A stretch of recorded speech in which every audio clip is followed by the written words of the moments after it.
Good afternoon दोस्तों। आपके अपने YouTube channel Manju Agrawal Sanskrit classes में आप सभी विद्यार्थियों का स्वागत अभिनंदन करती हूँ। दोस्तों, नमो नमः संस्कृताय। दोस्तों, आज की हमारी क्लास का टॉपिक गद्य कवि रहेंगे। गद्य कवियों के बारे में हम विस्तार से चर्चा करेंगे, उनके काव्यों की चर्चा करेंगे। तो सबसे पहले हम किसे देखेंगे? गद्य कवियों को। गद्य कवि दोस्तों, इससे पहले की क्लासों में हमने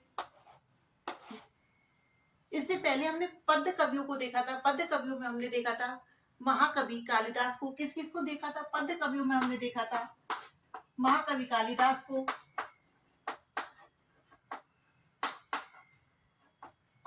महाकवि कालिदास के बाद हमने देखा था भारवी को, जिसका ग्रंथ कौन सा देखा था हमने? किरातार्जुनीयम। उसके बाद हमने देखा था माघ। माघ का कौन सा देखा था? शिशुपाल वध। उसके बाद हमने श्रीहर्ष का देखा था नैषधीय चरितम, जिनमें हमने चारों कवियों के जीवन परिचय के बारे में विस्तार से चर्चा की थी। उनके ग्रंथों के बारे में महाकवि कालिदास के रघुवंश, कुमार संभव और मेघदूत के बारे में चर्चा की थी, भारवी के किरातार्जुनीयम के बारे में, और माघ के अपने शिशुपाल वध के बारे में, और श्रीहर्ष की नैषधीय चरित के बारे में विस्तार से चर्चा की थी। गद्य त्रय में कौन कौन से कवियों को पढ़ा जाता है? तो 3 कवियों को पढ़ा जाता है। एक तो पढ़ा जाता है हमारा दंडी, एक पढ़ा जाता है हमारा सुबंधु, और एक पढ़ा जाता है हमारा बाणभट्ट। दंडी का हम किस किस की चर्चा करेंगे? तो दंडी के हम अवंती सुंदरी कथा, हमारे 10 कुमार चरितम। इनका जो प्रसिद्ध गद्य काव्य है तो वो कौन सा है? 10 कुमार चरितम। 10 कुमार चरितम जिसकी हम चर्चा करने वाले हैं। सुबंधु की कौन सी है? सुबंधु की वासव दत्ता है।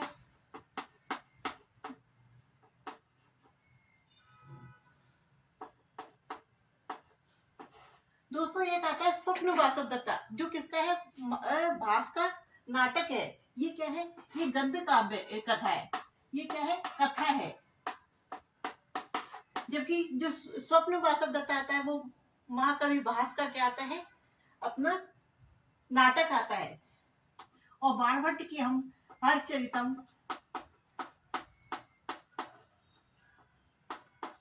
और कादंबरी, इन 2 गद्य काव्यों को देखेंगे। इन 2 गद्य काव्यों को देखेंगे।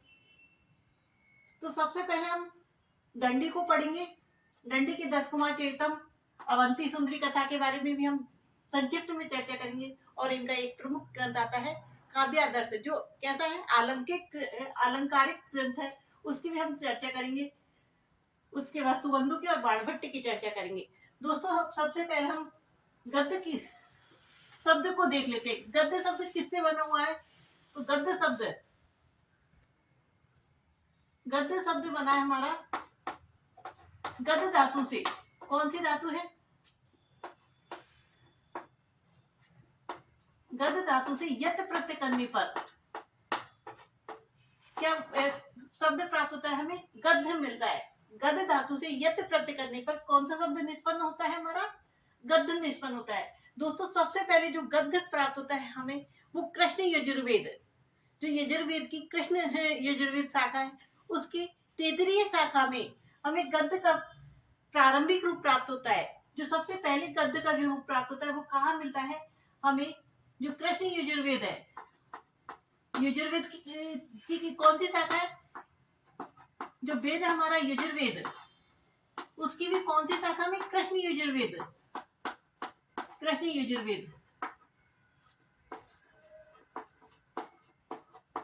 कृष्ण यजुर्वेद और कृष्ण यजुर्वेद की भी कौन सी शाखा है? 33 शाखा में हमें इसका क्या रूप प्राप्त होता है? गद्य रूप प्राप्त होता है। सबसे पहला जो गद्य प्राप्त होता है वो कहाँ मिलता है हमें? कृष्ण यजुर्वेद की 33 शाखा में।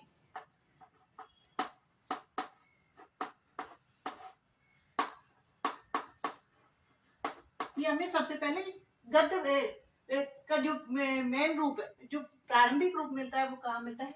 कृष्ण यजुर्वेद में। आपसे पूछ ले कि गद्य का प्रारंभिक स्वरूप कहाँ उपलब्ध होता है, कौन से वेद में उपलब्ध होता है? तो वेद का नाम आए तो यजुर्वेद, यदि उसकी भी शाखा पूछ ले तो कृष्ण यजुर्वेद। दोस्तों इसके बाद हम बात करेंगे अब दोस्तों सबसे पहले हम गद्य कवि दंडी के बारे में आज चर्चा करने वाले की दंडी का जीवन परिचय के बारे में हम चर्चा करेंगे। सबसे पहले हम हेडिंग डाल लेते हैं महाकवि दंडी। दोस्तों ये महाकवि दंडी है, इनका जो समय काल बताया जाता है वो क्या बताया जाता है, इनका समय काल 7वीं शताब्दी से 8वीं शताब्दी के मध्य का बताया जाता है। इनका जो समय काल है वो क्या बताया जाता है, समय काल बताया जाता है 7वीं शताब्दी से 8वीं शताब्दी के मध्य का।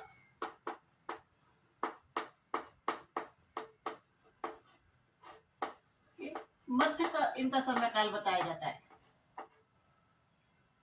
जो इनके पिता थे, इनके पिता का नाम क्या था, तो इनके पिता का नाम था वीरदत्त। यदि आपसे पूछे कि इनके पिता का नाम क्या था, तो इनके पिता का नाम था वीरदत्त। और इनकी माता का नाम क्या था, तो इनकी माता का नाम था गौरी। दोस्तों अगर इनकी प्रपितामह अर्थात दादाजी के पिता, प्रपितामह का अर्थ है दादाजी के पिताजी, प्रपितामह कौन थे, तो इनके प्रपितामह कौन थे, भारवी, जिसके बारे में हम पद्य कवियों में जब हमने भारवी की चर्चा की थी वो इनके क्या लगते थे, प्रपितामह। अर्थात भारवी के पिता का नाम हमने पढ़ा था श्रीधर। श्रीधर के कौन हुए थे, तो श्रीधर के भारवी हुए थे पुत्र। भारवी के कौन हुए थे, तो भारवी के हुए थे मनोरथ, और मनोरथ के हुए थे वीरदत्त, और वीरदत्त के हुए थे अपने महाकवि दंडी। इस तरह से अर्थात ये क्या हो गए इनके प्रपितामह।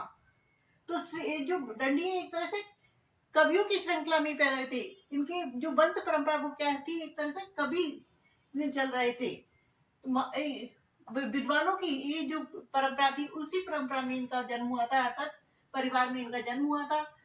तो दंडी के भारवी क्या लगते थे, अपने प्रपितामह। तो भारवी का जब हमने समय काल पढ़ा था तो वो क्या पढ़ा था, 6वीं शताब्दी से का पूर्वार्ध, 6वीं शताब्दी का उत्तरार्ध और 7वीं शताब्दी का प्रारंभिक काल हमने भारवी का समय काल पढ़ा था। तो उस हिसाब से यदि हम 25-25 वर्ष का समय काल देखें तो जो महाकवि दंडी का समय काल निकल के आता है वो क्या निकलता है, आता है 7वीं शताब्दी से 8वीं शताब्दी के मध्य का इनका समय काल है।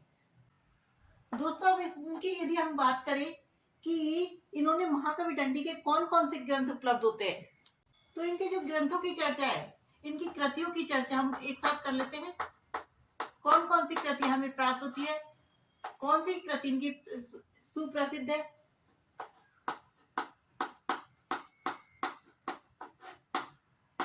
तो सबसे पहले हम देख लेते हैं इनकी सब प्रमुख जिनके कारण इनको गद्य त्रय में स्थान प्राप्त हुआ है और संस्कृत साहित्य में प्रसिद्धि प्राप्त हुई है। वो सबसे जो प्रमुख गद्य काव्य है वो कौन सा है, इनका 10 कुमार चरितम। 10 कुमार चरितम।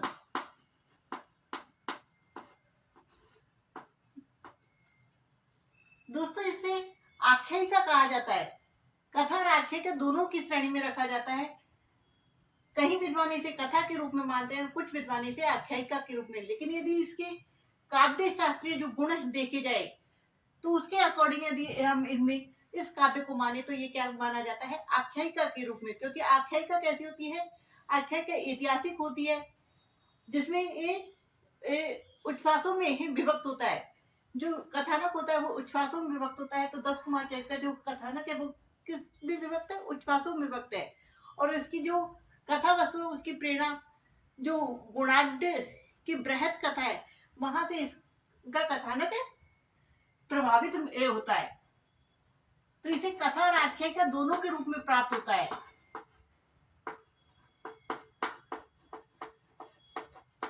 दोनों के रूप में इसे माना जाता है लेकिन यदि दोनों ही ऑप्शन में आ जाए तो वहां पर हमें आख्यायिका के ऊपर चिन्ह लगाना होगा। दूसरा इनका जो ग्रंथ प्राप्त होता है वो है अवंती सुंदरी कथा। अवंती सुंदरी कथा जो क्या है, गद्य कथा है। क्या है? कथा है। अवंती सुंदरी कथा गद्य की कौन सी है? कथा में आता है, कथा के रूप में आता है। उसके बाद यदि हम तीसरे इनके ग्रंथ की बात करें तो वो आता है काव्यादर्श, जो इनका प्रसिद्ध क्या है? आलंकारिक ग्रंथ है। कौन सा है? क्या है? आलंकारिक।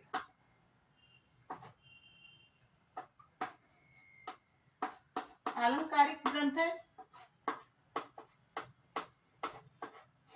एक इनका ग्रंथ आता है हमें कला परिच्छेद। कला परिच्छेद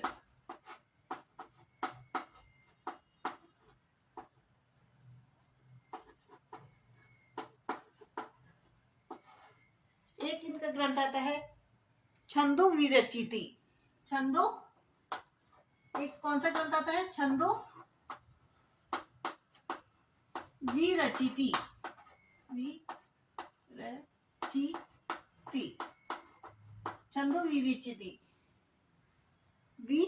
छंदो विचिति छंदो विचिति ये इनके ग्रंथ आते हैं। ये हमें जो इनके प्रसिद्ध ग्रंथ है जिनके बारे में हमें, तो ये कैसे ग्रंथ है? तो ये भी हमें आलंकारिक ग्रंथ है। ये कैसे है? छंद पर आधारित है। ये छंद आधारित ग्रंथ है। तो इनकी जो रचनाएं हैं 10 कुमार चैतन्य, जिसे आख्यायिका कथा से ज्यादा आख्यायिका माना जाता है। अवंती सुंदरी कथा जो गद्य का कौन सा भाग है? कथा में आता है। काव्यादर्श आलंकारिक ग्रंथ है। कला परिच्छेद और छंदो विरचिति ये छंद के ही छांदिक ग्रंथ है। दोस्तों एक महाकवि उद्भट की एक विद्वान हुए उद्भट, उनका एक ग्रंथ एक श्लोक है उपमा कालिदासस्य 12वीं अर्थ गौरवम दंडी ने पद लालित्य मागे संति त्रिगुणों। अर्थात दंडी में किसकी उक्ति है? उद्भट की। पूरा श्लोक किसने लिखा है? उद्भट का श्लोक है।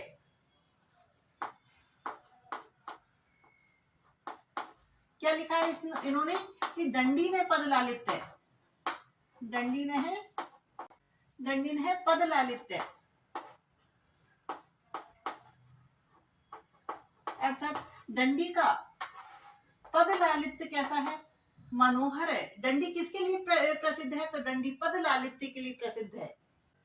और इनकी जो दंडी है वो किसके लिए भी प्रसिद्ध है? तो श्रुति मधुर विन्यास के लिए भी। श्रुति मधुर विन्यास अर्थात इनके जो पद है वो कैसे है? सुनने में मधुर है। इनके जो पद है वो कैसे है? सुनने में मधुर लगते हैं। इस तरह के इनके पद है। तो दोस्तों अगली क्लास में हम महाकवि दंडी के जो 10 कुमार चैतन्य गद्य काव्य की चर्चा करेंगे। आपको क्लास कैसी लगी प्लीज कमेंट करके बताइए। और यदि आप चैनल पर पहली बार विजिट कर रहे हैं तो चैनल को सब्सक्राइब जरूर करें। Thank you for watching.